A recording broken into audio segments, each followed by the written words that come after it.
আসসালামু আলাইকুম রহমতুল্লাহ বারকাত।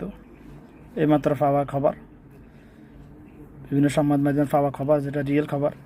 আমার ভাই ওসমান হাদি মারা একটু আগে শহীদ হয়ে গেছেন। ইন্না লিল্লাহি ওয়া ইন্না ইলাইহি রাজিউন। আল্লাহ ওনাকে, যেহেতু ওনাকে অতর্কিতভাবে হামলা করা হয়েছে, অবশ্যই উনি শহীদ।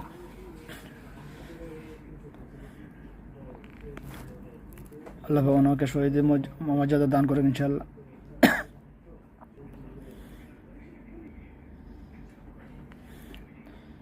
এই সরকার কতটুকু ব্যর্থ, এটা তো স্পষ্ট প্রমাণ হয়ে গেছে গত দেড় বছর ধরে।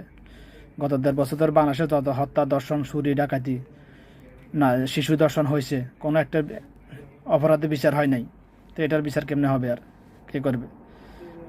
এটা স্পষ্ট প্রমাণ হয় যে বর্তমান তত্ত্বাবধায়ক সরকারের, অন্তর্বর্তী সরকারের পরিচালনার কাজে যারা আছেন সবাই এটা ইসলাম ধর্মদ্রোহী। সবাই মুসলমানের লেফাজদারি, ইসলাম ধর্মদ্রোহী, সবাই ইসলাম বিদ্বেষী, সবগুলা আল্লাহর বিধান বিদ্বেষী সবগুলা। এই জন্য কোনো একটা অপরাধে বিচার গঠিত হয় না গত দেড় বছর ধরে।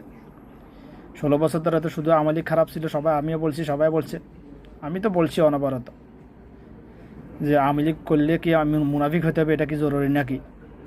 এটা তো বলি, আমি বিগত প্রায় 10 বছর ধরে বলে আসতেছিলাম।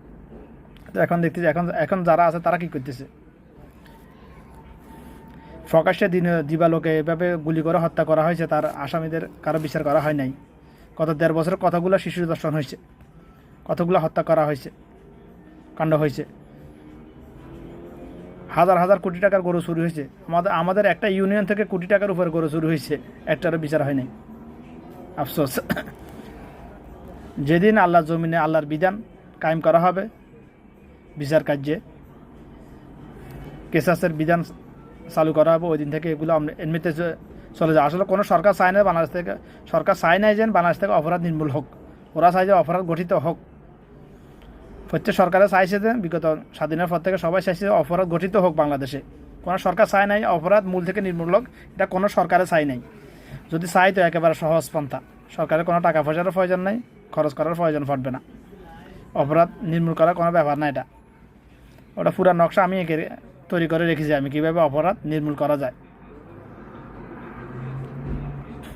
শুনে শুনে কোনো কথা বলি না, যেটা করতে পারবো না ওরকম কথা বলি না। যাই হোক, এবার দেখা যাবে ইনশাল্লাহ আগামী নির্বাচনের পরে যারা নির্বাচিত তারা কি করে। তারা কি মুসলমান, সবাই মুসলমান নামদারি, নাকি আসলে ফেটিকের মুসলমান, নাকি মুসলমান নামদারি মুনাফিক, সবাই প্রকাশ প্রমাণ হয়ে যাবে ইনশাল্লাহ।